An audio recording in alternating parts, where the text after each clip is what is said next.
त्वर्यमा शन्न इन्द्रो बृहस्पतिः शन्नो विष्णुरुक्रमः नमो ब्रह्मणे नमस्ते वायो त्वमेव प्रत्यक्षं ब्रह्मासि त्वामेव प्रत्यक्षं ब्रह्म वदिष्यामि ऋतं वदिष्यामि सत्यं वदिष्यामि तन्मामवतु तद्वक्तारमवतु अवतु माम् अवतु वक्तारम् ॐ शान्तिः शान्तिः शान्तिः ॐ सहना भवतु सहनौ भुनक्तु सह वीर्यं करवावहै तेजस्विनावधीतमस्तु मा विद्विषावहै ॐ शान्तिः शान्तिः शान्तिः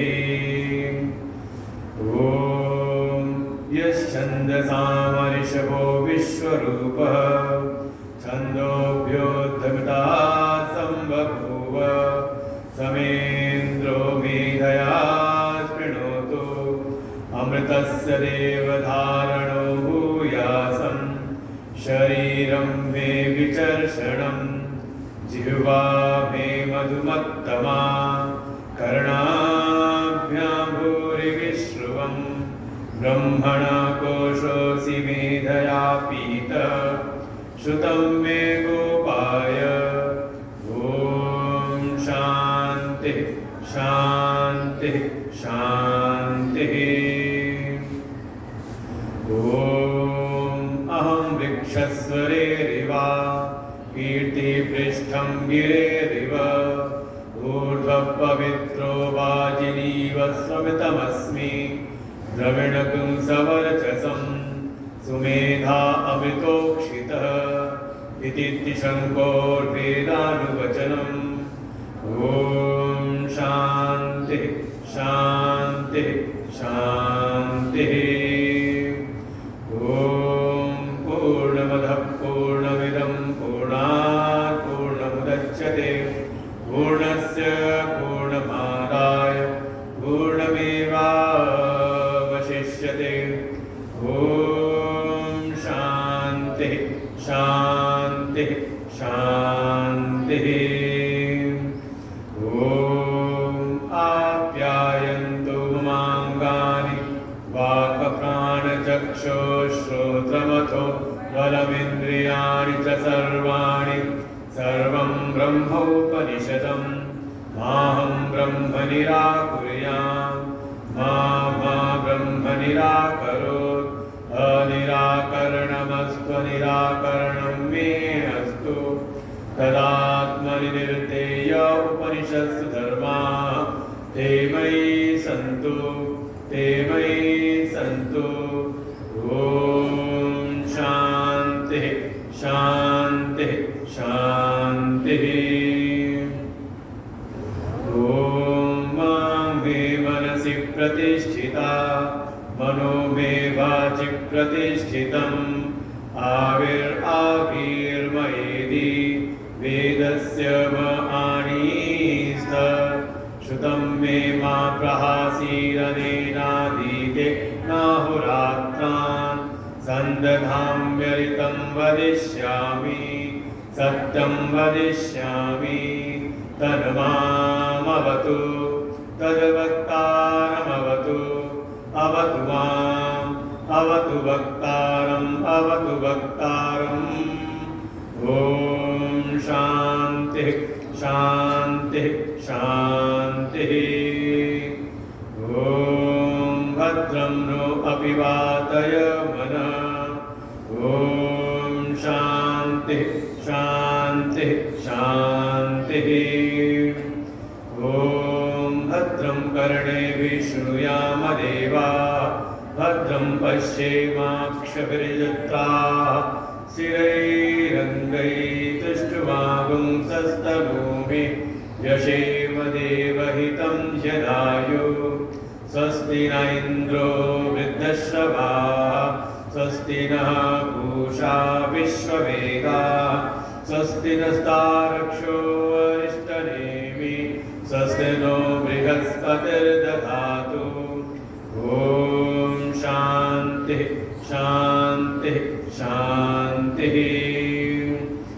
ॐ यो ब्रह्माणं विदधाति पूर्वं यो वै वेदांश्च प्रणोति तस्मै तं हदेवम् आत्मबुद्धिप्रकाशं मुमुक्षुर्वै शरणमहं प्रपद्ये। ॐ शान्तिः शान्तिः शान्तिः। ॐ नमो ब्रह्मादिभ्यो ब्रह्मविद्यासम्प्रदायकर्तृभ्यो वंशऋषिभ्यो महद्भ्यो नमो गुरुभ्यः।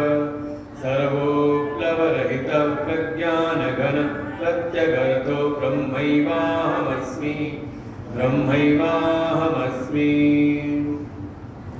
नारायणं पद्मभवं वसिष्ठं शक्तिं च तत्पुत्रपराशरं च व्यासं शुकं गौडपदं महान्तं गोविन्दयोगीन्द्रमथास्य शिष्यं श्रीशङ्कराचार्यमथास्य पद्मपादं च हस्तामलकं च शिष्यं तं तोटकं वार्तिककारमन्यः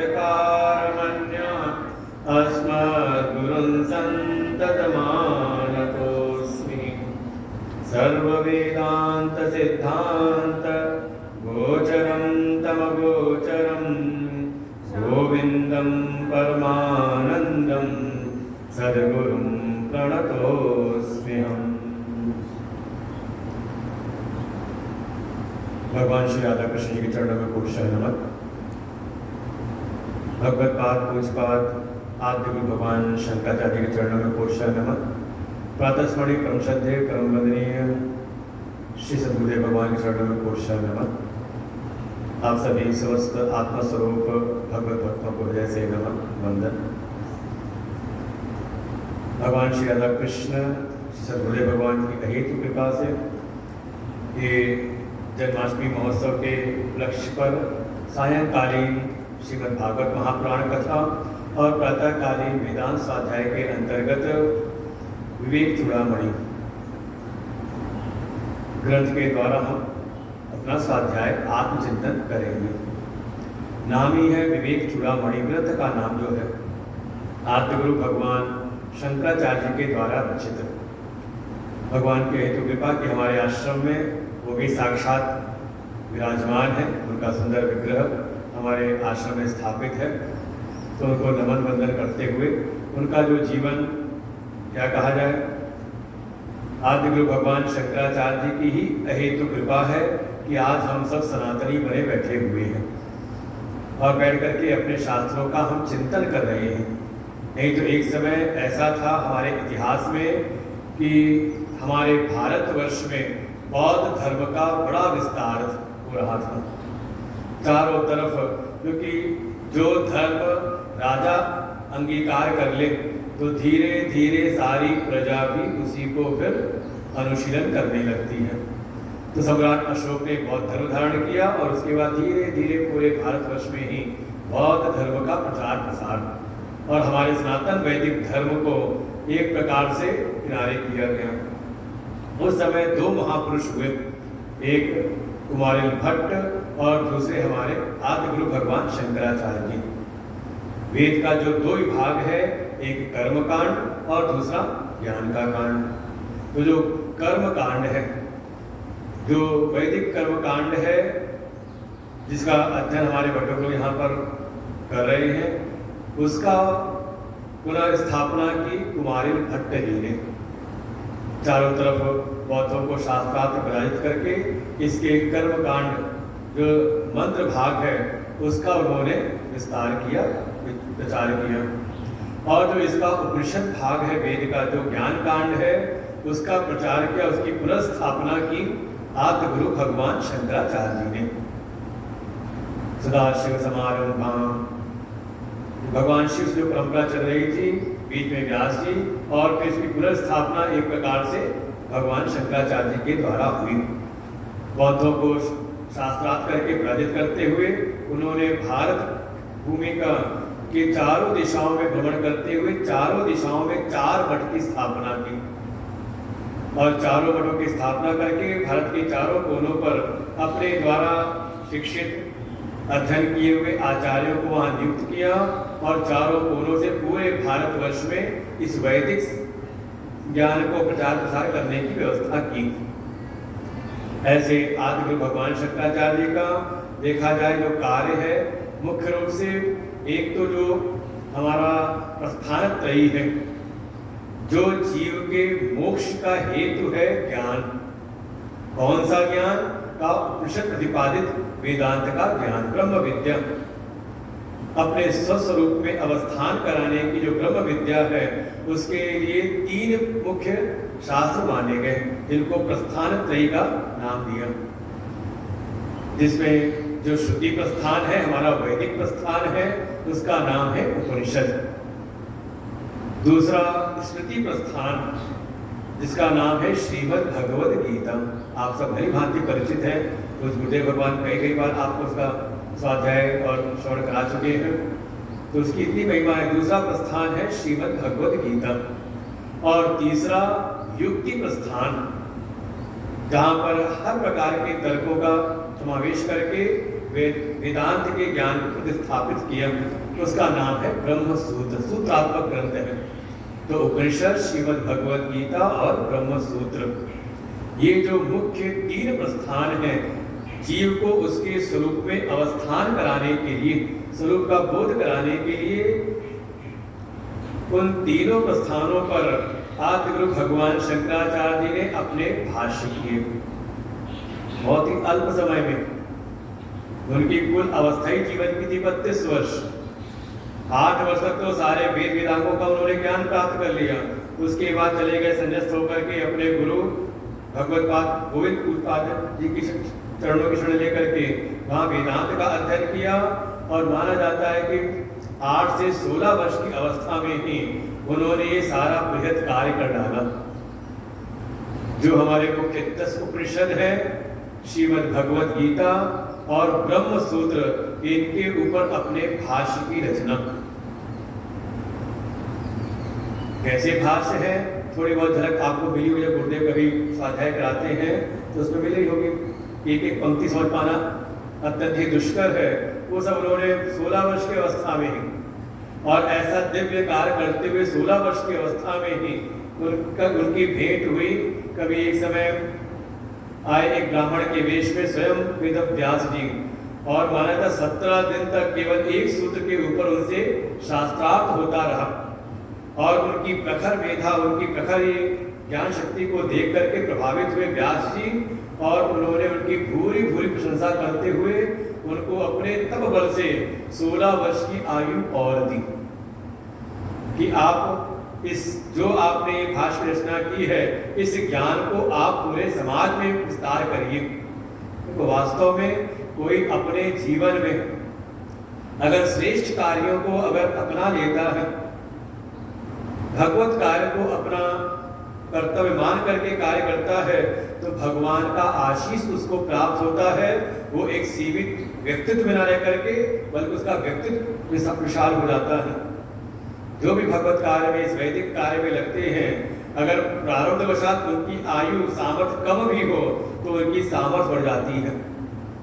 और जब तक हम केवल अपने निज स्वार्थों के जीवन जीते हैं, तो एक सीमित हमारा एक व्यक्तित्व रह जाता है। और ये आप समाज में देख सकते हैं, जिन्होंने भी अपने जीवन का लक्ष्य भगवत कार्यों को बनाया, उनका व्यक्तित्व भी समाज में विशाल हो जाता है। ऐसे उनकी कृपा से उनकी 16 वर्ष आयु और बढ़ी, और फिर पूरी भारत भूमि का भ्रमण करते हुए, कोई साधन नहीं थे, लेकिन चारों दिशाओं में, चारों कोनों पर भ्रमण करते हुए, पैदल यात्रा करते हुए उन्होंने 4 मुख्य प्रधान पीठों की स्थापना की। साथ ही साथ जहाँ कहीं हमारे जो भगवत विग्रह पूर्व के आताइयों के कारण जो खंडित हो गए थे, उन देव स्थानों की उन्होंने पुनर्स्थापना की, और कुछ बहुत अच्छे अच्छे सुंदर सुंदर उन्होंने स्तोत्रों की भी रचना की। एक तरफ निर्गुण निराकार परब्रह्म की स्थापना के लिए सस्वरूप में अवस्थान करने के लिए प्रस्थानत्रय पर भाष्य, और साथ ही जो प्रारंभिक जो साधक हैं उनको उनके मन की शुद्धि के लिए, उनके जीवन की शुद्धि के लिए सगुण साकार की उपासना की स्थापना करते हुए का स्तोत्रों की रचना, और उन्हीं के इन कार्यों के मध्य ही उनका एक और तीसरा कार्य कि जो भी वेदांत के प्रारंभिक साधक हैं, जिनको लगता है कि वेद वेदांत उनके वश की बात नहीं, जैसे कल भी प्रारंभ तो किया, पहले देवर्षि नारद ने ज्ञान वैराग को जगाने के लिए कैसे प्रारंभ किया का वेद वेदांत घोषिश्च गीता पाठे मुहुर्मुहुः, बार बार वेद वेदांत की घोषणा की, बार बार गीता का उपदेश किया, पाठ सुनाए उनको, लेकिन कोई फर्क पड़ा नहीं। तात्पर्य यही है कि कई बार हम भी बैठ के जब उपनिषद सुनते हैं तो लगता है कि हाँ गुरु जी सुना रहे हैं तो हम सुन रहे हैं, लेकिन बाद में लगता है कुछ समझ में आज आया नहीं। हुआ कि नहीं कभी साधना शुरू जाए तो पता चलेगा, जब गुरुदेव पढ़ाते हैं कभी आश्रम में, तो क्या अगर हमें ये उपनिषद समझ नहीं आ रहे, गीता हमें उतनी स्पष्ट समझ में नहीं आ रही, तो क्या हम लक्ष्य की प्राप्ति नहीं कर सकते, वेदांत में हमारा प्रवेश नहीं हो सकता? तो ऐसे अगर कोई साधक जो निराशा की ओर जा रहे हैं, उनके लिए ही जैसे वहां देवर्षि नारद ने कृपा की कि उनको भागवती कथा सुनवाई, ऐसे ही आदि गुरु भगवान शंकराचार्य की कृपा हुई, उन्होंने कृपा की हम सब पर कि जिनका सीधे ब्रह्मसूत्र उपनिषद और गीता में प्रवेश संभव नहीं है, वहाँ के जो शब्द हैं उनके तात्पर्य को जो समझ नहीं पाते, उनके तात्पर्य को ग्रहण नहीं कर पाते, ऐसे प्रारंभिक साधकों के कल्याण के लिए, उनके हित के लिए आदि गुरु भगवान शंकराचार्य जी ने प्रकरण ग्रंथों की रचना की। नाम इसका दिया प्रकरण ग्रंथ। जैसे हम कोई ग्रंथ उसको कहते हैं शास्त्र, शास्त्र का तात्पर्य है जिसमें मनुष्य के कल्याण के लिए जो चतुर्मुखी जो विषय है, चतुर्मुखी जो आयाम है, उन चारों का निर्देशन किया जाए तो उसको हम कहते हैं शास्त्र, जिसमें धर्म की चर्चा हो, अर्थ की चर्चा हो, काम की और मोक्ष पुरुषार्थ, चतुर्विध इन पुरुषार्थों की जहाँ चर्चा हो तो उनको कहते हैं शास्त्र। और जिन शास्त्रों में, जिन ग्रंथों में केवल एक ही पुरुषार्थ को केंद्र में रख करके बात की जाए उनको हम कहते हैं प्रकरण ग्रंथ। जैसे अगर कहीं पर केवल धर्म की चर्चा है, अर्थ काम और मोक्ष की चर्चा नहीं, तो उसको फिर शास्त्र नहीं बल्कि कहते हैं ये धर्म का प्रकरण ग्रंथ है। ऐसे कहीं अर्थशास्त्र है, अर्थ की चर्चा है, कहीं काम की चर्चा है। उसी प्रकार से जहाँ केवल चर्चा का विषय है, चर्चा का केंद्र बिंदु है मोक्ष, वहां धर्म की बात नहीं कि हाँ जीवन में धर्म कैसा हो, वहां अर्थ और काम की सिद्धि की कोई बात नहीं। ऐसा मान करके कि जिन्होंने अपने जीवन में धर्म योग उपासना के द्वारा धर्म अर्थ काम की संतुष्टि प्राप्त कर ली है, अब ज्यादा इस संसार के लौकिक जगत के विषयों के प्रति उनके भीतर कोई लोलुपता नहीं। ऐसे प्राणी जो साधन चतुष्टय से संपन्न है, अर्थात अंतःकरण की शुद्धि, अंतःकरण की एकाग्रता, निर्मलता जिनको प्राप्त हो गई है और जिनके भीतर तत्व की जिज्ञासा उत्पन्न हुई है। जीव क्या है, जगत क्या है, जगदीश्वर कौन है, ऐसी जीव जगत जगदीश्वर तत्व के विषय में जिनके हृदय में जिज्ञासा उत्पन्न हो गई है, उनके कल्याण के लिए केवल और केवल मोक्ष पुरुषार्थ की सिद्धि के लिए मुख्य प्रस्थान तो है उपनिषद, श्रीमद् भगवद गीता और ब्रह्मसूत्र। लेकिन अभी प्रारंभिक स्तर पर जिनका उसमें प्रवेश नहीं, उनके लिए, उन प्रारंभिक साधकों के लिए जो प्रकरण ग्रंथ का निर्माण किया जिसमें केवल मोक्ष की, वो हमारे सन्मुख उपस्थित है, जिसका नाम है विवेक चूड़ामणि। तो ऐसे ये तो काफी बृहद ग्रंथ है। भगवान आदि गुरु भगवान शंकराचार्य ने प्रकरण ग्रंथों के ही रचना करते सबसे पहले तत्वबोध, बहुत छोटा सा ग्रंथ है, सूत्रात्मक उसमें प्रश्न और उत्तर दिए हुए हैं। तत्वबोध, आत्मबोध, ऐसे दिव्य विवेक, आत्म अनात्म विवेक, ऐसे अनेकों ग्रंथों की रचना की। और ग्रंथों की रचना करते हुए ऐसा माना जाता है कि जब आद्य गुरु भगवान शंकराचार्य जी ने तीनों जो प्रस्थान उन पर अपने भाष्य किए, कुछ और कुछ जो शास्त्र थे उन पर अपनी भाष्य टीकाएं की, फिर लगभग कई सारे उन्होंने ग्रंथों की रचना कर ली, तब सबके उपरांत उनके हृदय का एक ऐसा भाव आया कि एक ऐसे ग्रंथ की रचना हो जिसमें वेदांत के समग्र विषयों का समावेश हो। इसी भावना के साथ उन्होंने विवेक चूड़ामणि नामक ग्रंथ की रचना की और इसमें कुल 581 श्लोक है। छोटा ग्रंथ नहीं है, ये ना समझे कि एक बार में पूरा होने वाला है।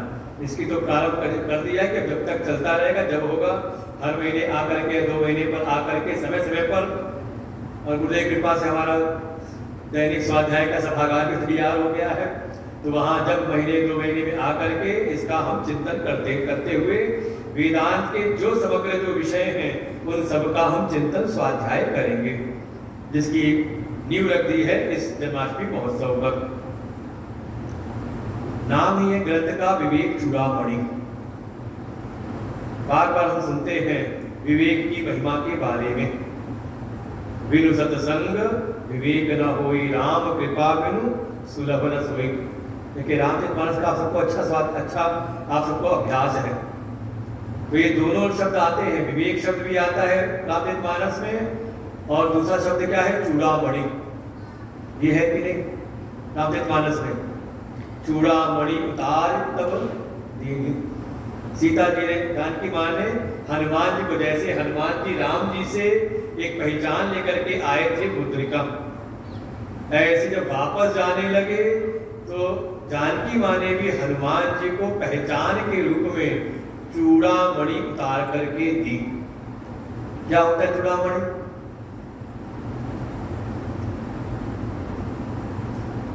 किसको कहते हैं? चूड़ामणि का एक आभूषण है, एक गहना है। कहाँ धारण किया जाता है? कई बार लोग कहते हैं बाजू का जो चूड़ामणि है, कहते हैं उसको सिर के ऊपर माताएं धारण करती हैं, जुड़े उड़े के ऊपर जैसे रख करके, अर्थात जो शीर्षस्थ स्थान पर स्थापित होकर उसको धारण किया जाता हो। तो ऐसे तो इस ज्ञान के मार्ग में प्रवेश करना हो या अपने जीवन को अगर सुखद बनाना हो तो व्यक्ति को विवेक की परम आवश्यकता है। गोस्वामी तो ऐसा लिख देते हैं कि विद्या बिनु विवेक उपजाए, राजनीति बिनु धन बिनु धर्म, बिनु समर्पे हरित सत्कर्मा, विद्या बिनु विवेक उपजाए। जो हमारी प्रारंभिक शिक्षा है, विद्या अर्जन है, उसका प्रयोजन है कि उस शिक्षा के द्वारा, विद्या के द्वारा हमारी बुद्धि का विवेक जगे। केवल डिग्री हासिल करने के लिए नहीं, केवल रुपया कमाने के लिए नहीं। ये तो कई बार आश्रम में आकर के हमारे भटकों को देखते हैं लोग और पूछते हैं इनका भविष्य क्या होगा, ये कौन सी नौकरी करेंगे। तो हम स्पष्ट कहते हैं कि तुमसे उज्जवल भविष्य इनका होगा अगर यहाँ रह करके पढ़ लेंगे तो। तुम्हारे जैसे जितने लोग हैं जो बड़ा रुपया पैसा कमाने वाले, कम से कम कुछ नहीं तो उनका मार्गदर्शन करने वाले ये बनेंगे। और जो हमारी वैदिक विद्या है, ये नौकर बनाने की विद्या नहीं है। आप जो स्कूल में पढ़ रहे हो, क्या बना रहे हैं सब? मन में आता है कौन सी नौकरी लगेगी, मतलब नौकरी तो बनने, नौकर बनने की। तो जो हमारी वैदिक विद्या है वो नौकर नहीं बल्कि गुरु बनाने की, समाज को मार्गदर्शन देने वाली विद्या है। और ये ना सोचे कहीं ना कहीं हमारे सनातन धर्म में ऐसे संस्कार डाल दिए गए कि जो भी वेद शास्त्रों का अध्ययन करेगा तो केवल एक ही काम रहेगा, पुजारी का काम। ये जो यहाँ वेद पढ़े तो पुजारी बनने के लिए नहीं कर रहे हैं, बल्कि विद्वान बनने के लिए। उसका एक अंग है कि हाँ, जो वेद पढ़ा हुआ होगा तो भगवान की उपासना भी अच्छी प्रकार से करा सकता है, पूजा पाठ भी अच्छे विधान से करा सकता है, लेकिन केवल पूजा पाठ नहीं। ये हमारा सनातन धर्म के जो हमारे वेद हैं, जो हमारे वैदिक शास्त्र हैं, उसमें देखे तो अभी कहा ना, चारों पुरुषार्थ, धर्म अर्थ काम और मोक्ष, चारों पुरुषार्थों की सिद्धि और जो लौकिक शिक्षा समाज में आजकल पढ़ाई जा रही है तो केवल और केवल अर्थ और काम की सिद्धि है कि नहीं? तो क्या कहेंगे, वो भी एक प्रकार से अधूरी शिक्षा है।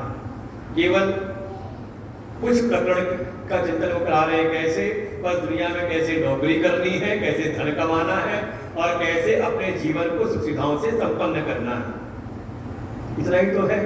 तो भी तो अधूरी एक केंद्रीय शिक्षा है। और जो वेद पढ़ रहे हैं तो चारों आयामों का अच्छी प्रकार से चारों पुरुषार्थों को सिद्ध करने की विद्या सीख रहे हैं। जैसी उनकी क्षमता है वो आगे पढ़ेंगे। तो कहीं ना कहीं चिंता बहुत लोगों को रहती है कि यहाँ पढ़ रहे तो कौन, इनका भविष्य क्या होगा। बिल्कुल समझ ले, क्योंकि दुनिया की शिक्षा भी गुरुदेव की कृपा से प्राप्त करके तब इधर आए हुए हैं, तो पता है कि वहाँ की जो शिक्षा है विद्या उसकी क्या सीमाएं हैं उसकी, और यहाँ की विद्या की का ये तो आपको सारी सीमाओं से मुक्त करने वाली विद्या है। तो ऐसे ही ये जो सारी जगत की जो विद्या है इसका भी प्रयोजन है, जो हमारी प्रारंभिक शिक्षा है उसका भी प्रयोजन है कि हमारी बुद्धि का विवेक जगे, कम से कम हमें सही गलत की समझ आ जाए। संसार में दो चीजें मिली जुली हुई सी है, जिसका एक बच्चा है इसको तो कल से लाना मत, नहीं तो इसको भर्ती कर लेंगे, अपने आप बंद कर लेंगे फिर कमरे में। कौन लेकर के आया है? कल शाम को भी हमने देखा था इसको घूम रहा था।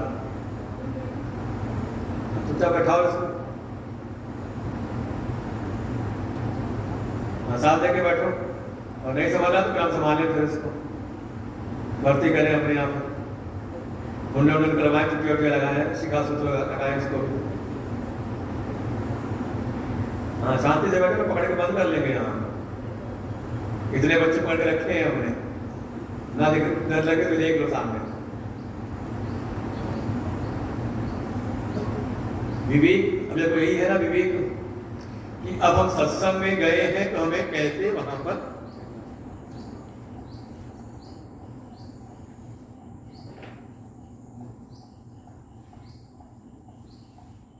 एक भीतर एक ऐसी समझ कि हम जहां भी हैं, जहां भी गए वहां कैसे व्यवहार करना है।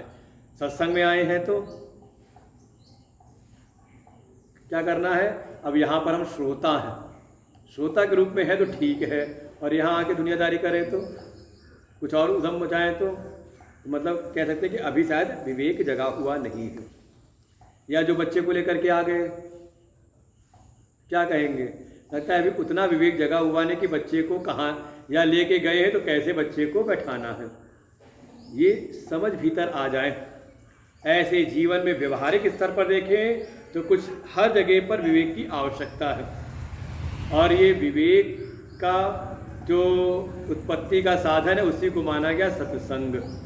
बिनु सत्संग विवेक न होए, राम कृपा बिनु सुलभ न सोए। ये सत्संग मिला करके विवेक जगता है। जैसे अभी तक विवेक नहीं जगा था, लेकिन अब बता दिया तो अब जितने और बैठे उनका भी विवेक कम से कम जग गया कि अगर कल आना है तो या तो बच्चा शांति से बैठे तो लाना है, और ना बैठे शांति से तो घर पे छोड़ करके आना है। तो दो चीजें मिली हुई सी है। जो ये प्रारंभिक शिक्षा है, विद्या है, उससे हमारे भीतर एक बुद्धि की ऐसी सामर्थ्य उत्पन्न हो कि दो चीजें आपस में मिली हुई सी आ भी जाएं तो उनको हम अलग अलग करके समझ जाएं। और जरूरी नहीं कि कोई स्कूल ना गया हो, शिक्षित ना हो, अभी स्कूल का मुंह ना देखा, विद्या ना पढ़ी हो स्कूल की, तो विवेक से रहित हो। संभावना ऐसी भी है कि शायद लौकिक जगत की शिक्षा ना प्राप्त की हो, लेकिन उसका विवेक जगा हुआ हो, भीतर सामर्थ्य। क्योंकि हर जगह पर आपको दो चीजों को अलग अलग करना आना चाहिए। अरे कहीं नहीं मार्ग पर भी जा रहे हैं तो रास्ते पे दो राह आ गया, चौराहा आ गया, तो विवेक करना पड़ता है ना, किस रास्ते पर जाना है, किस रास्ते पर नहीं जाना है, क्या करना है, क्या नहीं करना है। सवेरे झाड़ू लेके सफाई करने लगे घर में तो विचार नहीं होता कि क्या उपयोगी वस्तु किसको संभालना है और किसको झाड़ू के साथ निकाल करके घर से बाहर करना है कि नहीं समझ की आवश्यकता। और कोई ऐसा हो कि झाड़ू उठाए और जो सामान सामने आए सब बाहर कर दे तो तो फिर आप कहोगे कि समझाओगे कि इसकी इतनी समझ नहीं, इसका विवेक जगा हुआ नहीं है। तो सही गलत की, अच्छे बुरे की ये पहचान आ जाना, इसको अलग अलग करके समझ लेना, इसका नाम है विवेक। विचिर पृथक भाविक, पृथक पृथक करने की जो सामर्थ्य, उसको कहा विवेक। तो ऐसे लौकिक जगत में हर जगह पर आपको विवेक की आवश्यकता है। वैसे ही अगर कोई मोक्ष के मार्ग पर आगे बढ़ना चाहता है, कोई मुमुक्षु है, कोई भगवत प्राप्ति का इच्छुक है, तो उसको भी इस जगत में विवेक करना पड़ता है।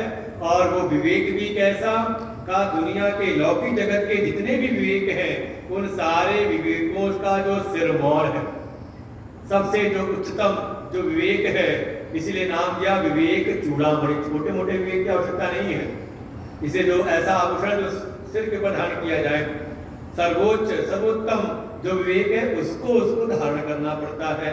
कैसा विवेक? विवेक हो उसके जड़ और चेतन का, कि जगत में क्या जड़ है क्या चेतन है। जड़ चेतन गुण दोष में विश्व कीन करतार, संत हंस गुण गहि पे परि हरि बारि विकार। गुण और दोषों का विवेक, कि क्या गुण है क्या दोष है, और विचार करते हुए दोषों को छोड़ दें और गुण को ग्रहण करें। तो है ना, दो चीजें मिली हुई हैं। और ये कह सकते हैं जो सामान्य स्थिति में ये समझ ही नहीं आती कि हमारे जीवन के लिए क्या गुण है और क्या दोष है। जड़ चेतन का विवेक, कि क्या जड़ है और क्या चेतन है। नित्य अनित्य का विवेक, कि क्या नित्य है क्या अनित्य है। इसी स्तर पे क्या सत्य है और क्या असत्य है। ऐसा जिसके भीतर विवेक आ जाए, वास्तव में वो प्रवेश करता है वेदांत के ज्ञान में, उसका प्रवेश होता है। तो ऐसे ही जो सारे विवेकों का सिरमौर है, जो सर्वोत्तम विवेक है, उसी का नाम दिया विवेक चूड़ामणि। तो इस ग्रंथ में जब हम प्रवेश करेंगे, तो जो आचार्य हैं, जगत गुरु भगवान शंकराचार्य हैं, वो हमारे भीतर इसी विवेक को इस शास्त्र के द्वारा उत्पन्न करेंगे, जिससे कि हम इस वेदांत के ज्ञान में बड़ी सहजता से प्रवेश कर सकें। वैसे प्रवेश आप सबका हुआ है, गुरुदेव को सालों सुनते आ रहे हैं, तो लेकिन पुनः पुनः उसका चिंतन करते हुए, जैसे कल भी कहा था, सुना तो हमने सब है, ज्ञान तो हमने बहुत प्राप्त किया है, लेकिन लौकिक जगत के व्यवहार में रहते रहते थोड़ा वो जो ज्ञान है वो सुप्त सा हो जाता है। तो पुनः पुनः इस स्वाध्याय और प्रवचन सत्संग के द्वारा का वो जागृत हो जाता है। तो पुनः अपने उन पुराने उन विचारों को, उन ज्ञान को जागृत करने के लिए हम सब प्रवेश करते हैं। तो पहला श्लोक है जिसको नाम दिया मंगलाचरण। ग्रंथ का प्रारंभ करने से पूर्व जो आचार्य हैं मंगलाचरण करते हैं। सर्व वेदांत सिद्धांत गोचरम तमगोचरम गोविंदम परमानंदम सद्गुरुं प्रणतोऽस्म्यहम्। सर्व वेदांत सिद्धांत गोचरं तमगोचरं गोविंदं परमानंदं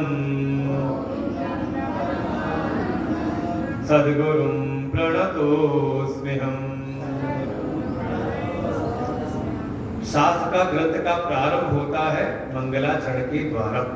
ये हमारी आर्ष परंपरा है, हमारी प्राचीन ऋषियों की परंपरा है कि जब भी कोई हमें श्रेष्ठ कार्य प्रारंभ करना है तो उसका हम प्रारंभ करते हैं मंगलाचरण। ऐसा आचरण जो मंगल हो। भाई मंगल आचरण से कार्य करेंगे तो हमारा इस कार्य का जो परिणाम है वो भी मंगल होगा, शुभ होगा। और इसी परंपरा में ही जब मंगलाचरण जब किसी शास्त्र का करते हैं तो वहां जो ग्रंथकार हैं, जो ग्रंथ के रचनाकार हैं, उनके भीतर का कुछ भाव होता है। तो कहा गया 3 प्रकार से मंगलाचरण वो करते हैं, 3 प्रकार से अपने भावों को व्यक्त करते हैं। पहला कि जब भी हम मंगलाचरण करने जा रहे हैं, कोई भी कार्य प्रारंभ करने जा रहे हैं, तो उसके पूर्व मंगलाचरण करते हैं। भावना है कि हम जो भी कार्य करने जा रहे हैं ये निर्विघ्न संपूर्ण हो, इसमें किसी प्रकार का कोई विघ्न बाधा ना आए। तो कैसे ना आए?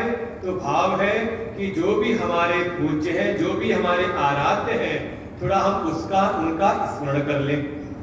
जो जगत के पिता हैं, जो जगत के नियंता हैं, उन परमात्मा की हम थोड़ी स्तुति करें, उनको नमस्कार करें। तो कहा गया नमस्कारार्थक, कि नमस्कार की भावना की हाँ जिनकी भी हम पर कृपा है उनको नमन वंदन करते हुए, माता पिता की कृपा से उनको नमन करते हुए, अपने गुरु और साथ ही भगवान को हम नमन वंदन करते हुए, जिससे कि कार्य करते हुए हमारे भीतर इस कार्य का, इस कर्म का कोई कर्तृत्व भीतर ना बैठे, अभिमान ना बैठे, अभिमान से हम शून्य रहे। भाई जहां भी हम नमन करते हैं तो भावना क्या है? अपने अहंकार को, अपने अभिमान को झुका देना। तो इस कर्म के द्वारा हमारे भीतर अभिमान की वृद्धि ना हो, बल्कि हमारा अभिमान शून्य रहे। तो नमस्कार की भावना, फिर साथ ही थोड़ी जिनकी एक भावना है कि जिनकी कृपा से ये मैं कार्य करने जा रहा हूँ, थोड़ी उनकी स्तुति। तो स्तुत्यात्मक, देखो नमन करने में और स्तुति करने में थोड़ा अंतर है।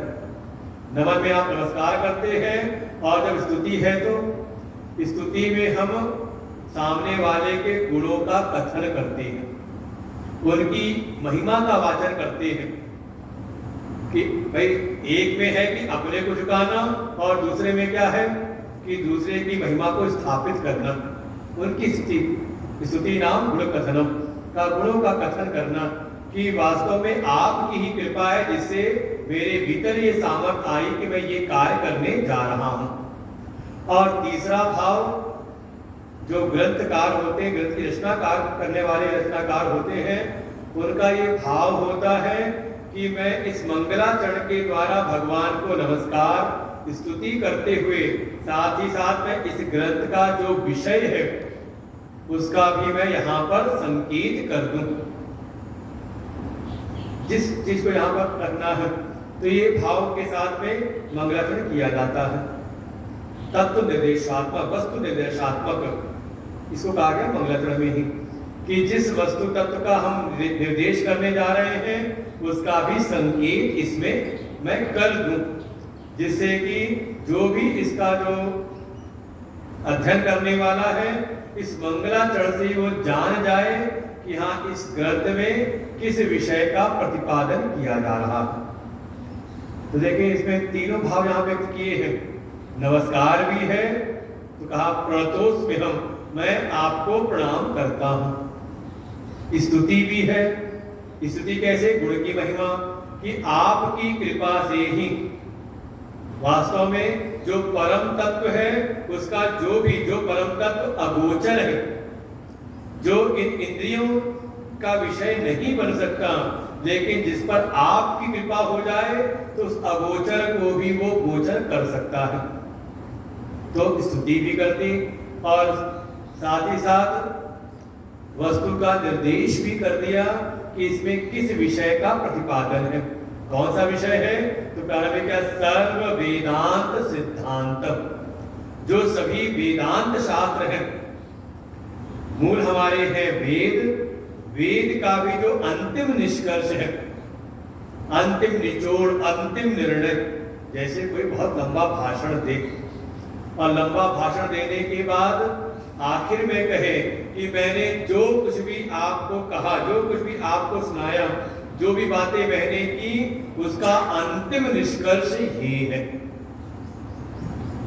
ऐसे ही वेदों का जो अंतिम निर्णय, वेदांत माने ये नहीं कि वेदों का अंतिम भाग, अब ऐसे ना समझे कि हाँ उसमें कोई मंत्र भाग है, पहला चैप्टर हो गया, पहला पाठ हो गया, उसके बाद आएगा ब्राह्मण भाग, उसका तीसरा आएगा कोई वहां पर आरण्य विभाग, और फिर चौथा आएगा उपनिषद। ऐसे जैसे हम पाठ्य पुस्तकें पढ़ते तो एक ही चैप्टर दिए रहते हैं, तो कहा अंतिम चैप्टर खोल लो, अंतिम पाठ खोल लो। वैसा नहीं, वहां पर वेदांत का तात्पर्य है वेदानाम अंतः, जहां पर वेदों के निष्कर्ष का, वेदों के निर्णय का अंत हो जाता है। जिस बात को कहने के बाद वेद भी कहते अब कुछ कहना भी, कुछ भी कहना शेष नहीं रहा, उसको हमने कहा वेदांत। वेदानाम अंतः, वेदों का अंतिम निर्णय। जैसे हमारे विद्यार्थी हैं यहाँ रह करके क्या पढ़ेंगे, तो कहा शुक्ल यजुर्वेद के जो 40 अध्याय हैं उनका यहाँ पर अध्ययन करेंगे, उसका उनको कंठस्थ करेंगे। उन 40 अध्यायों में 39 जो है वो कर्म में उनका नियोग है, और जो 40वां अध्याय है जिसको आपने श्रवण किया यहाँ पर गुरुदेव का हुआ एक बार, ईशावास्योपनिषद 40वां अध्याय है, वो भी ये लोग पढ़ते हैं।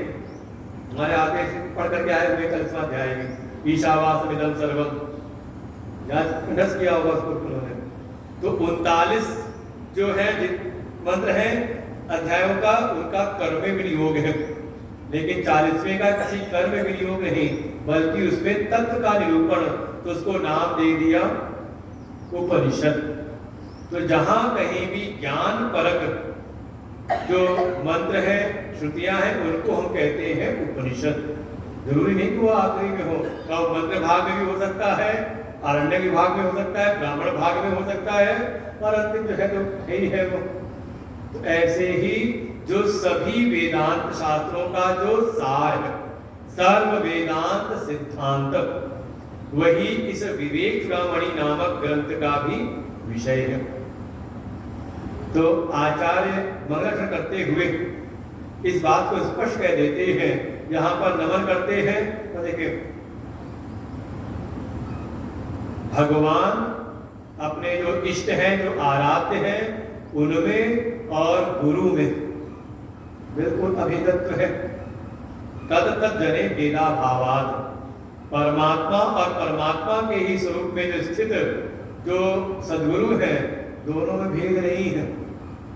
जैसे आप पढ़ते हो गुरु ब्रह्मा गुरु विष्णु गुरुदेवो महेश्वर, गुरु साक्षात पर ब्रह्म, ऐसी जिनके भीतर निष्ठा हो जाए, वास्तव में वही वेदांत के अधिकारी होते हैं। इस बात को भगवान शंकराचार्य भी इस मंगलाचरण के द्वारा स्थापित कर देते हैं। स्तुति कर रहे हैं कैसे इसकी, तो अगली पंक्ति में है गोविंदम परमानंदम। नाम किसका लिया, कहा गोविंद का। गोविंद कौन है, जिनकी उपासना आप मंदिर में करते हो, भगवान राधा कृष्ण है, भगवान कृष्ण है, उनका नाम गोविंद। और साथ ही उन्होंने कहा गोविंद कौन है, तो भगवान शंकराचार्य जी के जो गुरु हैं, जो जिनके शरण में रहकर उन्होंने वेदांत का अध्ययन किया, तो आद्य गुरु भगवान शंकराचार्य जी के गुरुदेव का नाम है भगवत पाद गोविंद पादाचार्य। तो ऐसी स्तुति की है। जैसे आपका एक ग्रंथ और है, भज गोविंदम गोविंदम भज गौड़मते। जैसे लगता है कि आद्य गुरु भगवान शंकराचार्य जी स्पष्ट संकेत कर रहे हैं कि अपने गुरुदेव में और भगवान में एकत्व की भावना रहे। जो गुरु है उनको केवल कोई व्यक्ति न मान ले कि हाँ हमारे जैसे तो है, जैसे हम खाते पीते वैसे वो भी खाते पीते हैं, जैसे हम व्यवहार करते वैसे वो भी व्यवहार करते हैं। ठीक है, उनको शास्त्रों का ज्ञान है, हमें दुनिया का अच्छा ज्ञान है। ये कई बार धारणा बन जाती है कि हम स्वयं शरीर में स्थित है, देह आसक्त है, देह में आसक्ति हमारी है, तो देह में स्थित अपने को देह मानते हैं, तो लगता है कि हम गुरु जी भी उसी प्रकार से कुछ ज्यादा विशेष है। बिल्कुल ऐसी धारणा ना बने। वो दिखाई दे रहे हैं एक शरीर में, लेकिन वो शरीर में स्थित नहीं है, साक्षात परम ब्रह्म है।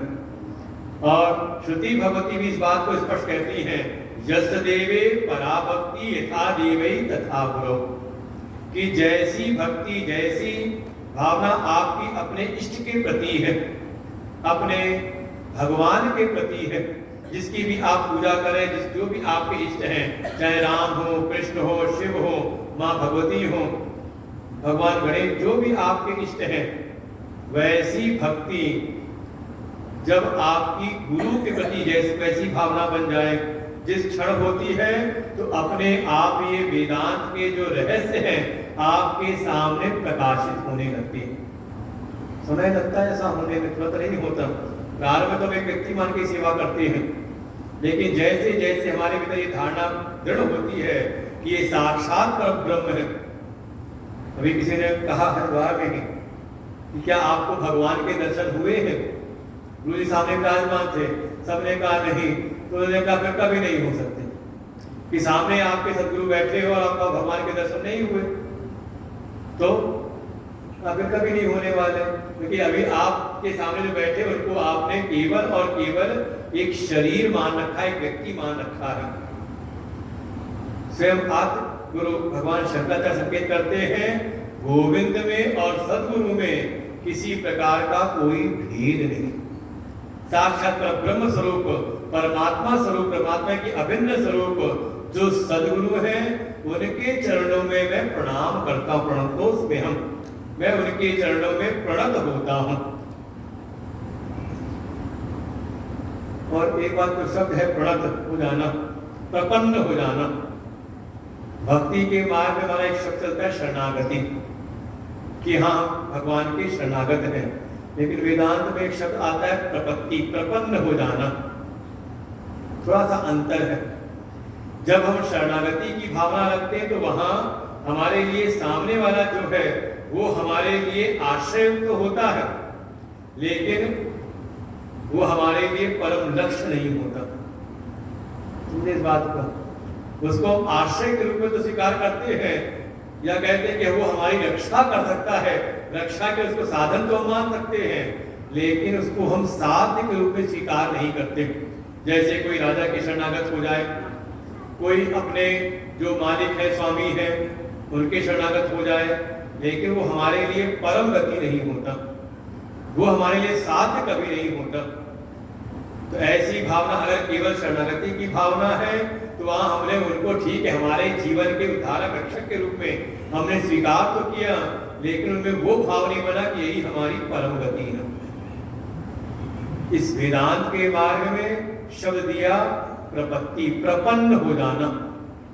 प्रपन्न का तात्पर्य है कि आप ही मेरे लिए मार्ग भी हैं, आप ही मेरे लिए साधन भी हैं, और आप ही मेरी परम गति है।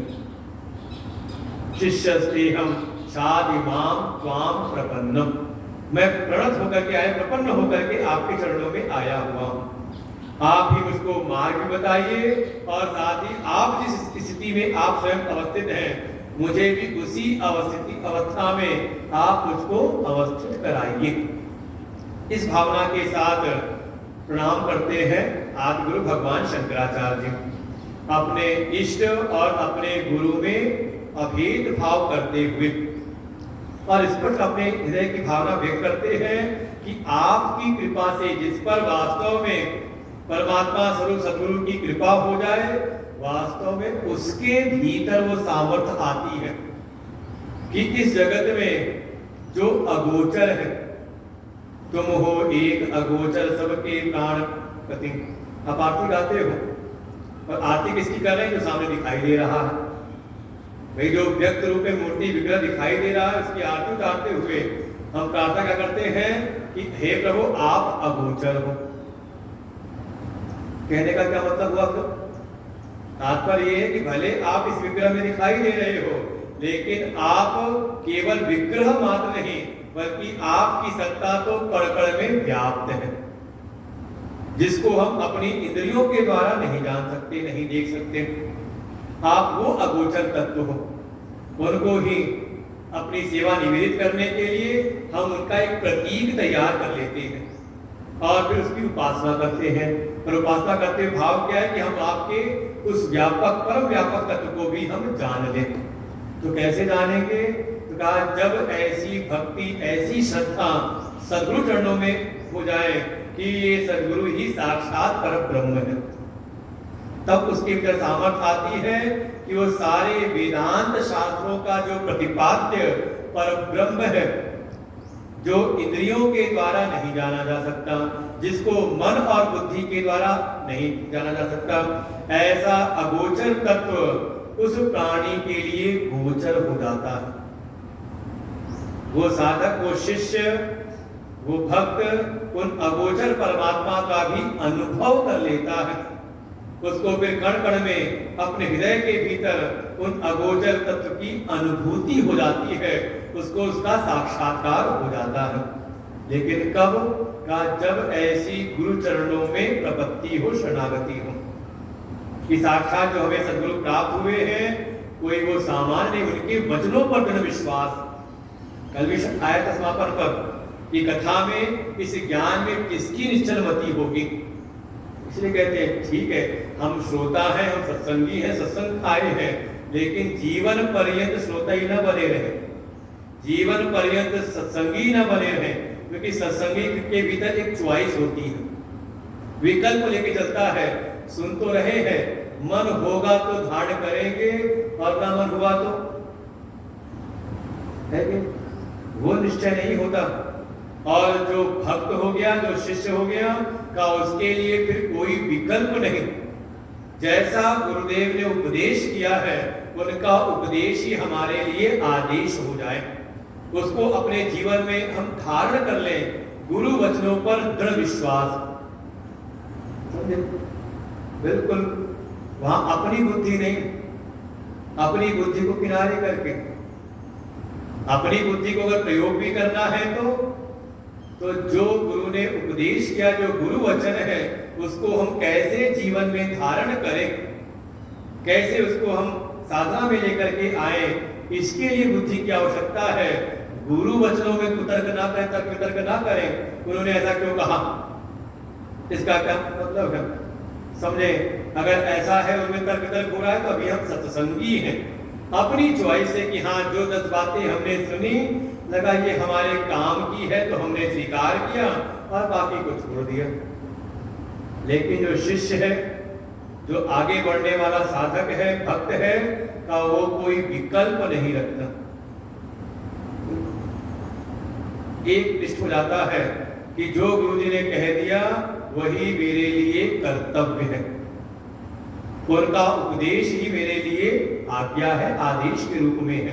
बिल्कुल ऐसी भावना हो जाए,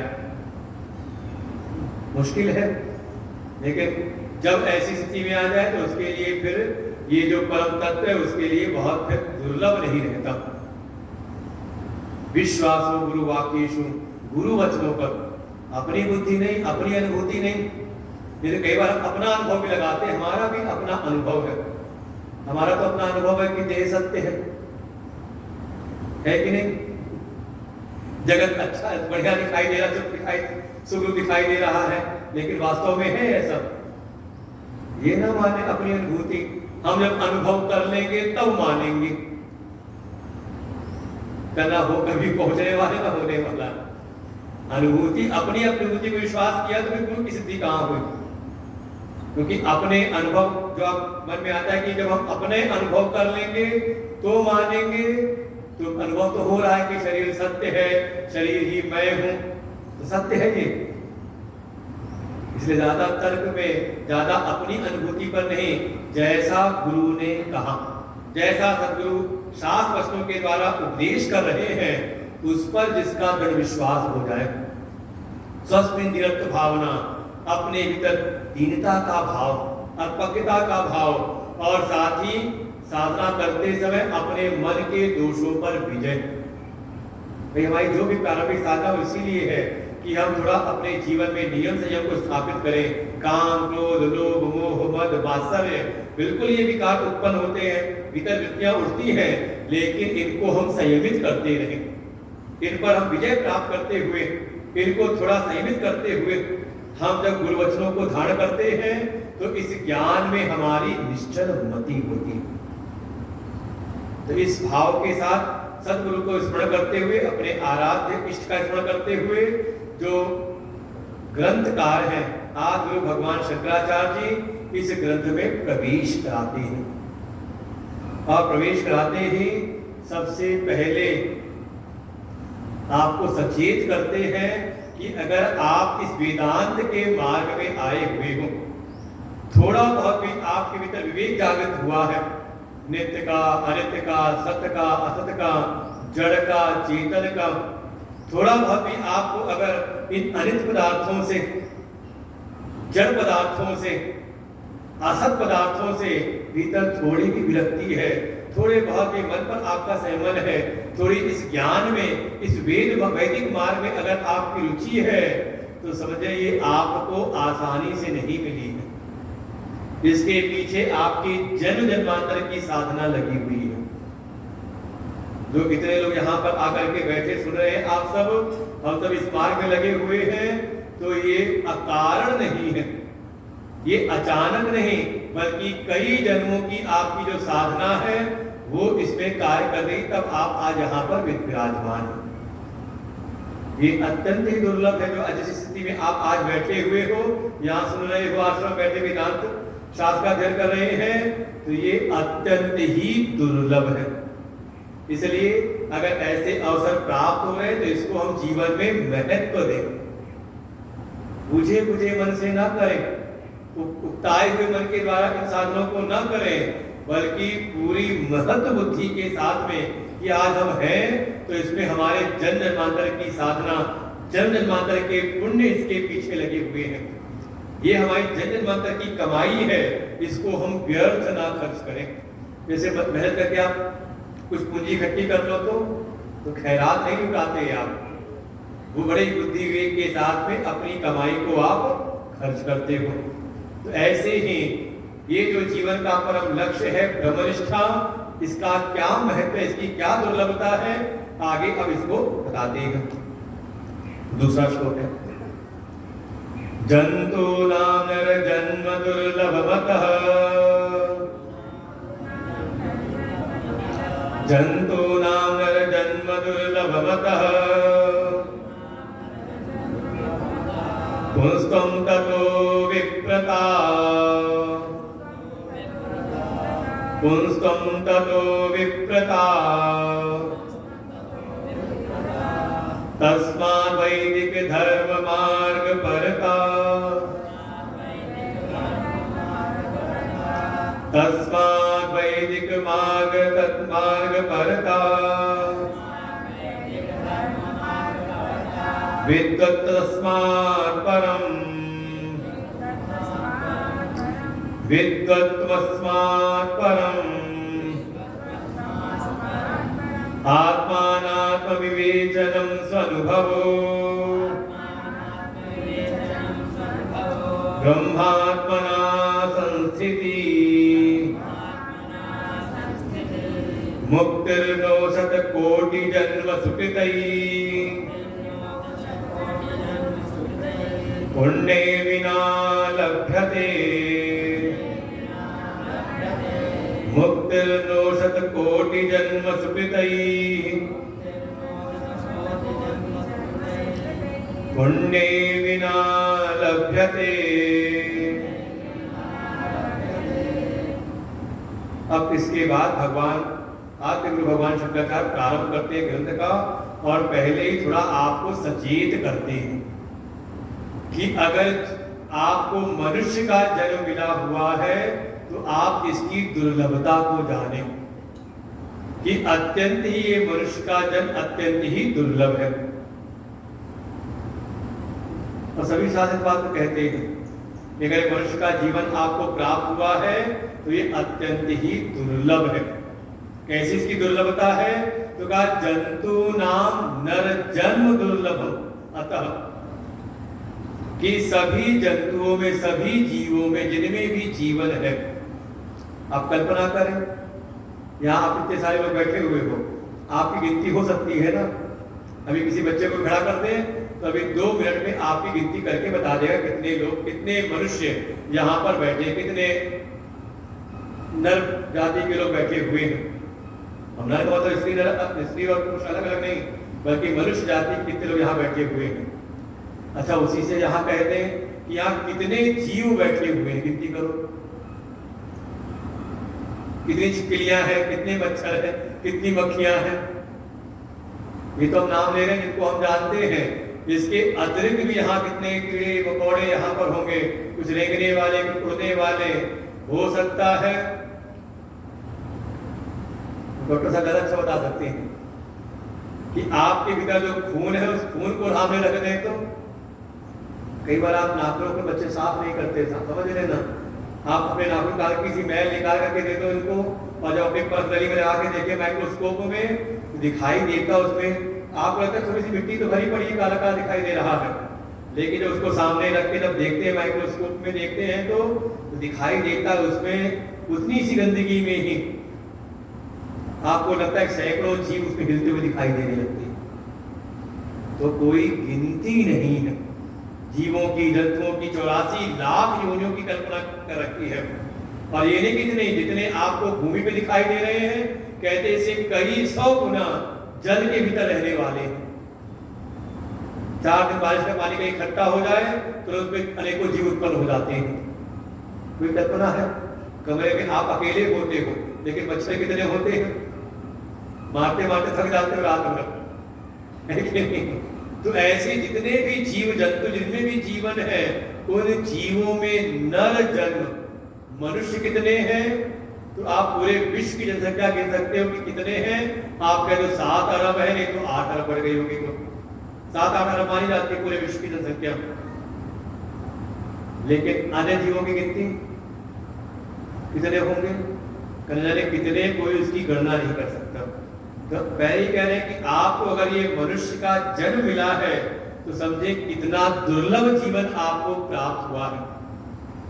आपकी गिनती हो सकती है सब में से, तो जितने भी जीव हैं उसमें से मनुष्य जन्म अत्यंत दुर्लभ है, वो आपको प्राप्त हो गया। इसके बाद अतः पुंस्त्वम, अच्छा मनुष्य का जन्म मिल गया, उन सभी मनुष्यों में भी कहा किसी के भीतर पुंस्त्वम आ जाए, अर्थात पुरुषत्व की सिद्धि हो जाए। पुरुषत्व की भावना ये नहीं कि स्त्री शरीर को किनारे कर दिया, ठीक है, पुरुष शरीर को एक स्वातंत्र ज्यादा मिल जाता है, निर्णय लेने की सामर्थ्य, लेकिन हो सकता है कोई पुरुष शरीर में भी हो निर्णय लेने सकता हो, तो एक सामर्थ्य है, कोई भी कार्य करते हैं, कोई भी ऐसी परिस्थिति है, कोई भी आयोजन है, कोई तो ऐसा होता है कि उसको जितना बता दो उतना ही काम कर पाता है, शायद उतना भी ना कर पाए, और अगर उसमें कोई कल्पनाओं से परे परिस्थिति आ जाए तो उसके तो हाथ पर ढीले पड़ जाते हैं, अब क्या करें समझ में नहीं आ रहा। और इसी हमारे समाज में कोई ऐसा होता है कि जो प्राप्त परिस्थिति है उसमें तो निर्णय लेता ही लेता है, और अकस्मात हमारी सोच हमारी कल्पना से अगर परे की स्थिति भी हो जाए तो उसमें भी उसका धैर्य नहीं टूटता, वो कोई ना कोई रास्ता निकाल लेता है। उन्हीं को हम कहते हैं कौन है का, ये हमारे नेता है। नेता का तात्पर्य यही है जो समाज को नेतृत्व प्रदान कर सके, चाहे कैसी परिस्थिति आ जाए। भाई देश में कहते नेता इसे कहते हैं कि हमारे आस पड़ोस के देशों में चाहे कितनी भी अस्थिरता आ जाए, लेकिन हमारा नेतृत्व ऐसा है कि ऐसी विषम परिस्थितियों में भी हमारे देश को संभाल करके रखा हुआ। क्या आधार है का, एक भीतर पुंस्त्वम निर्णय लेने की सामर्थ्य कि अपने की रक्षा कर ही रहे हैं, दूसरे के देश में संकट आया तो उनके नेता को बचा करके निकाल के ले आना है ना, इस हिम्मत की बात। नहीं तो कभी इतिहास में ऐसा था कि उन्हीं के परिवार को राजभवन में पूरे परिवार से मार दिया गया था। तो है ना एक सामर्थ्य ऐसी सब में नहीं है। अच्छा ऐसा नहीं कि सबके जितने लोग शाम को थे या आसपास जांच प्रचार हुआ कि सब कोई ज्यादा चाहता नहीं, कई बार ऐसा तो चाहते तो है भगवान की भक्ति के मार्ग में, ज्ञान के मार्ग में आगे बढ़े, लेकिन लेकिन दुनियादारी की व्यवस्थाओं में वो अटक जाते हैं, सामर्थ्य नहीं, निर्णय लेने की सामर्थ्य नहीं, या सुबह यहाँ पर समय से आने की सामर्थ्य नहीं हो पाती। कारण क्या है? शायद भीतर वो सामर्थ्य पुंस्त्वम नहीं है कि अपने द्वारा, होता है शाम को संकल्प लिया हो कि हम सुबह वाले सत्संग में भी आएंगे, लेकिन समय आने पर अपने द्वारा लिए गए निर्णय पर स्थित ना हो पाना, ना हो तो उसे कहा, इसी को भगवान अर्जुन को जब डांटते हैं पहले क्लैव्यम पार्थ नेतृत्वपद्यते कि हे अर्जुन क्लैव्य मत बनो, नपुंसक मत बनो। अब यहाँ कोई अर्जुन थोड़ा कि नपुंसक हो गया, वहां नपुंसकता कोई शारीरिक नपुंसकता की बात नहीं है, भगवान डांट लगाते हैं मानसिक नपुंसकता के लिए कि कई बार अपने ही कल्याण के लिए कोई साधक, कोई व्यक्ति अपने जीवन के उद्धार के लिए अपने लिए कोई नियम बनाता है कि कल से हम ऐसा जीवन जिएंगे, हमारे जीवन की धारा इस प्रकार से होगी, और सवेरे जब समय आया तो पता नहीं क्यों लोग निर्णय बनाते हैं कल से करेंगे, आज से नहीं करेंगे, अभी से नहीं करते, कब से, कल से ऐसा जीवन जिएंगे, और जब कल आया तो कहते कल करेंगे, कल से करेंगे, फिर कल से करेंगे, जीवन तो होता नहीं कुछ। निर्णय किसने लिया था? हमने स्वयं निर्णय लिया था, और अपने ही द्वारा लिए गए निर्णय पर चलने की सामर्थ्य न होना, इसी को कहा क्लेव्यम, पुस्तकों से रहित। और अगर भीतर मनुष्य जीवन है और मनुष्य जीवन में आकर के अपने कल्याण के मार्ग का निश्चय करें और उस पर चलने की सामर्थ्य भी हो, चाहे कैसी प्रतिकूलताएं आए, अपने उस मार्ग पर चलने की सामर्थ्य है, धैर्य है भीतर, तो कहा ये भी अत्यंत दुर्लभ है, बिरलों में हो पाती है, सब नहीं। मनुष्याणाम सहस्रेषु कश्चित् सिद्धये, हजारों करोड़ों मनुष्यों में का कोई बिरले जो आगे निकलते हैं, तो निकल आए आप तो मतलब दुर्लभ है, आगे बढ़ते रहना, पीछे मत जाना। फिर कहा इसमें भी दुर्लभ, इतने भी जो निकल आए वो तो छांट रहे हैं, सारे जीवों में जो मनुष्य है वो दुर्लभ है। फिर उन सारे मनुष्यों में भी आत्म कल्याण के मार्ग पर चलने वाले, अपने जीवन का उद्धार करने का निर्णय लेने वाले का बिरले हैं, सब निर्णय नहीं लेते। फिर उसमें भी हम जिस मार्ग पर चलना चाहते हैं, अपने आत्म कल्याण के मार्ग पर हमारी इच्छा है चलने की, तो उस मार्ग का ज्ञान भी तो हो। कहा ततो विप्रता, उसमें भी विप्रता आ जाए।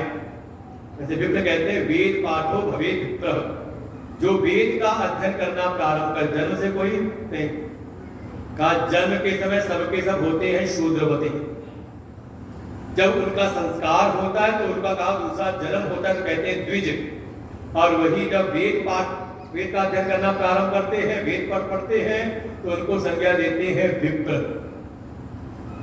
तो उन सारे मनुष्यों में आप अपने कल्याण के मार्ग में आए, और कल्याण के मार्ग का रास्ता दिखाने वाले प्रस्थान कौन से हैं?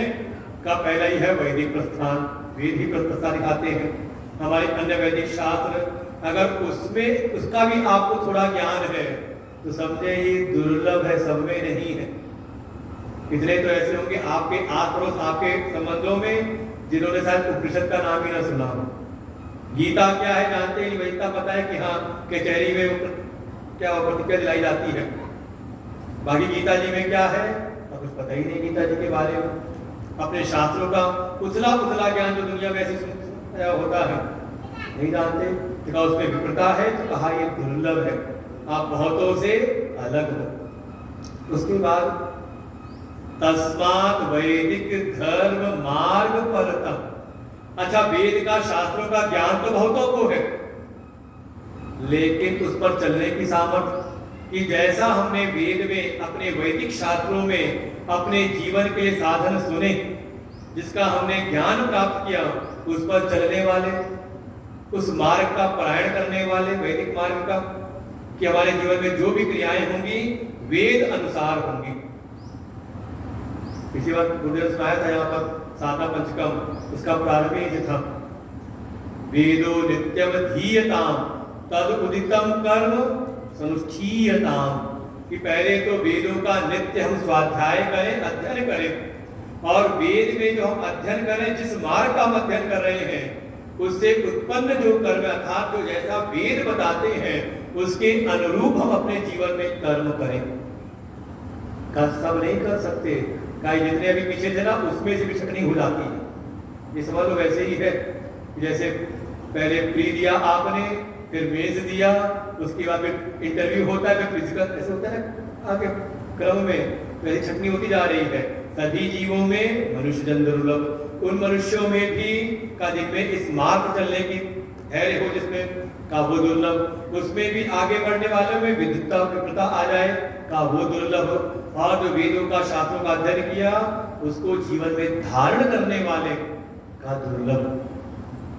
वेद ने कहा संध्या वंदन करना है तो करना है, सबके नहीं होता, कई बार हम देखते हैं अपने आश्रम के विद्यार्थियों में भी किसी में सदा स्वभाव होता है और किसी को जबरदस्ती बैठाना पड़ता है। ना ध्यान दें तो उनको सबसे पहले मौका यही होता है कि अपने अपने जो भी वैदिक नित्य कर्म है उन्हीं को त्याग दें। का जिनमें स्वतः ही भाव हो का ये दुर्लभ है। फिर विद्त तस्मात् परम, फिर जिस वेद मार्ग का वो अनुशीलन कर रहे हैं उसका युक्ति उसको ज्ञान भी हो। भाई एक है उस मार्ग में चलने वाला, क्रियाओं करने वाला, और एक ऐसा उसी में उनको करने का जो रहस्य है, कर्म का जो रहस्य है उसको भी जानने वाला। उसमें जो विद्वान है उन मार्गों के का वो है। और ऐसे वैदिक मार्ग का अनुशीलन करते हुए उसका ज्ञान प्राप्त करते करते चित्त के भीतर वो सामर्थ्य आ जाए कि जैसे आप दुनिया का विवेक कर रहे थे, जगत के पदार्थों का विवेक विचार कर रहे थे, ऐसे ही आप थोड़ा आत्मा और अनात्मा का विचार करने लगो। आत्मा अनात्मनम विवेचनम, ये थोड़ी आप में सामर्थ्य आ गई कि आत्मा क्या है और अनात्मा क्या है। जानते हो ना आत्मा क्या है? क्या है आत्मा? कहते आत्मा तो नहीं बता सकते, लेकिन अनात्मा बता सकते हैं कि ये देह आदि जो कुछ भी दिखाई दे रहा है ये सब अनात्मा है, और इनको जिससे सत्ता मिले वो आत्मा है ना? क्या आत्मा दिखा सकते हो कुछ ऐसे कि हाँ ये आत्मा है देखो, लेकिन अनात्मा का विचार करके आप आत्मा को समझते हो। तो थोड़ा विचार है ना आत्मा अनात्मा का, ये दुर्लभ है। अच्छा कुछ है इसमें केवल विचार ही करते हैं, और कोई विचार करते करते इसका अपने भीतर अनुभव कर लेता है। सद्गुरु शरणागति में रह करके पहले तो प्रारंभ किया आत्मा अनात्मा का विचार करते हुए कि क्या अनात्मा है, क्या विनाशी है, क्या विकारी है, और क्या अविनाशी है, अविकारी है। वो आत्मा अनात्मा को एक तो जाना और एक ने उसका अनुभव कर लिया अच्छी प्रकार से, उससे फिर कभी दावा नहीं होता। भाई एक का तो विचार है किसी और के अनुभव से, गुरु अनुभव से सुना है, लेकिन किसी ने साधना करते करते अभ्यास करते करते अपना अनुभव बना लिया, स्व अनुभव। अभी तक जहाँ तक जो ज्ञान है, कई बार कह सकते हैं कि अभी तक जो ज्ञान है वो तो हमारे गुरु जी का अनुभव हमें बता रहे हैं, तो हमने उसको सुन लिया, लेकिन उन्हीं की शरणागति में के साधना करते करते अपना अनुभव हो गया। तो यहाँ तक कोई पहुंच गया तो कहा दुर्लभ है। अच्छा इस आत्म अनात्म का विचार करते हुए, अनुभव करते हुए का अपने आत्म स्वरूप में अवस्थान प्राप्त, आत्म स्वरूप में स्थिति हो गई, ब्रह्मात्मना संस्थिति, और मैं जान गया कि जो मेरी आत्मा है वही जगत की आत्मा है, वही पर ब्रह्म है। आचार्य ने उपदेश किया तत्त्वमसि, वही तुम हो, और सुन करके युक्ति स्मरण करते हुए, निध्यासन की साधना करते हुए अनुभूति हो गई, अहम ब्रह्मास्मि, ये जो मेरी आत्मा है, आत्मा रूप जो मैं हूं, ये देह से मन बुद्धि से परे जो अपना आत्म स्वरूप है यही ब्रह्म है। और ब्रह्म और आत्मा में ही हमारी स्थिति हो गई। जैसे अभी मुझे लगता है कि मैं देव हूं, मैं विद्वान हूं, मैं गोरा हूं, मैं काला हूं, इन सब से विचार हट करके ये भावना दृढ़ हो गई कि मैं आत्मा हूं और आत्मा ही ब्रह्म है। का ये होना दुर्लभ है, और ये हो गया तो समझ लो आप मुक्त हो। जीवन रहते रहते जहां भी हो आप जीवन मुक्त हो, ऐसी मुक्ति आपको यहाँ इसी जीवन में प्राप्त हो गई। और ये मुक्ति मिल गई तो समझ ले ये सबसे दुर्लभ है। मुक्त नो शत कोटि जन्म स्मृति, पुण्य बिना न लभ्यते। समझे? अगर ये मुक्ति आपको प्राप्त हुई है तो इतनी सहजता से नहीं मिली कि आप आज आए और आपने सुना और आपको ज्ञान हो गया। जैसे आपने कोई लकड़ी उठाई और आग में डाली और जल गई, आग पकड़ ली हो, तो ऐसा नहीं कि वो एकाएक उसमें आ गई हो। उस लकड़ी को आपने शायद कई पेड़ से जो कटी होगी तो आपने कई दिन उसको धूप में सुखाई होगी, उसमें वो पूरी साथ उसको भी पानी से उसको बचाया होगा, तब ऐसा हुई कि आज चिंगारी मिलती वो जल गई। आप सीधे लकड़ी काटो, कोई हरे पेड़ की और जलाओ उसको, तो धुआं करती है।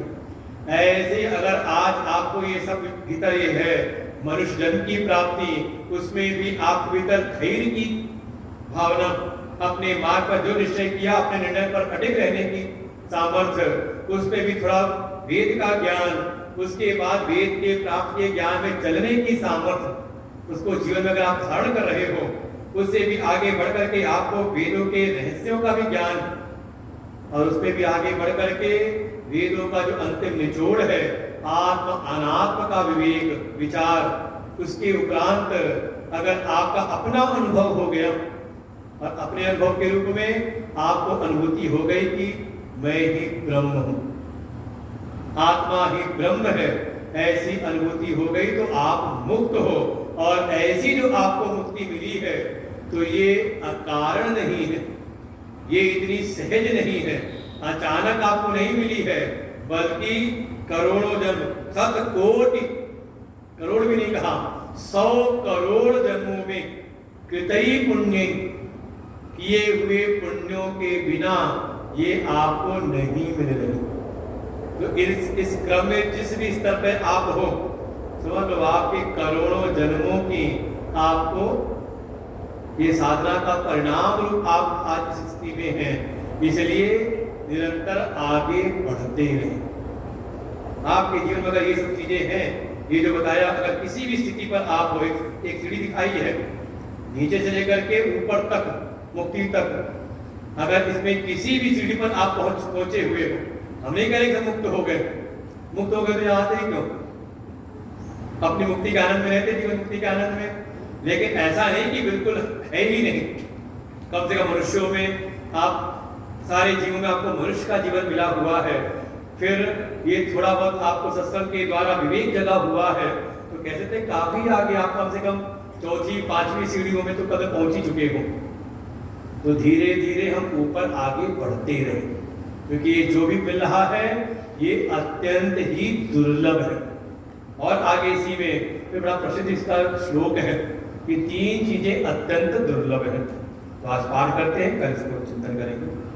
दुर्लभम त्रयमेवैतत्, दुर्लभम त्रयमेवैतत्, देवानुग्रहेतुकम्, देवानुग्रहेतुकम्, मनुष्यत्वं मुमुक्षुत्वं, महापुरुष संशयः, दुर्लभं त्रयमेवैतत्, देवानुग्रहेतुकम्, मनुष्यत्वं मुमुक्षुत्वं, महापुरुष संशयः। ये जो दुनिया में आपको चीजें मिल रही है, जिसके लिए आप बड़े लोग हो रहे हो और बड़ा अपने मानते कि आज हमें ये मिल गया, धन मिल गया, घर मिल गया, मकान तैयार हो गया, दुनिया की जो उपलब्धियों को आप सोचते हो कि बड़ा मुश्किल था हमको मिल गया, आचार्य कहते ये दुर्लभ नहीं है। ये संसार में देखें तो सबको प्राप्त हो रहा है, जितनी मात्रा में जो पुरुषार्थ कर रहा, परिश्रम कर रहा है, या जैसे इसके कर्मों की पूंजी प्रारब्ध है, उसको ये सब प्राप्त हो रही है। दुर्लभ क्या है? तो थोड़ा आगे बढ़े, का मनुष्य का शरीर नहीं, बल्कि मनुष्य के शरीर में आकर के मनुष्यत्व। फिर मनुष्य के शरीर मनुष्यत्व आ गया तो थोड़ा संसार के धर्म अर्थ काम की इच्छाओं से अलग का मोक्ष की इच्छा, केवल धर्म अर्थ काम में न लगा रहे, बल्कि मोक्ष पुरुषार्थ को भी आत्मसात करे, मोक्षु हो जाए, का ये दुर्लभ है। और ये दोनों भी मिल जाए तो भी कल्याण नहीं, अगर तीसरा अगर आपको नहीं मिला, और वो है महापुरुष संशय, किसी सदगुरु का, किसी ऐसे आत्मनिष्ठ ब्रह्मनिष्ठ श्रोत्रिय ब्रह्मनिष्ठ सदगुरु की प्राप्ति अगर आपको जीवन में हो गई, तो समझे कि आपको जीवन के सबसे दुर्लभ वस्तु आपको प्राप्त हो गई है। उसके महत्व को जान करके हम इस मार्ग में आगे बढ़ते रहें। ओम पूर्णमद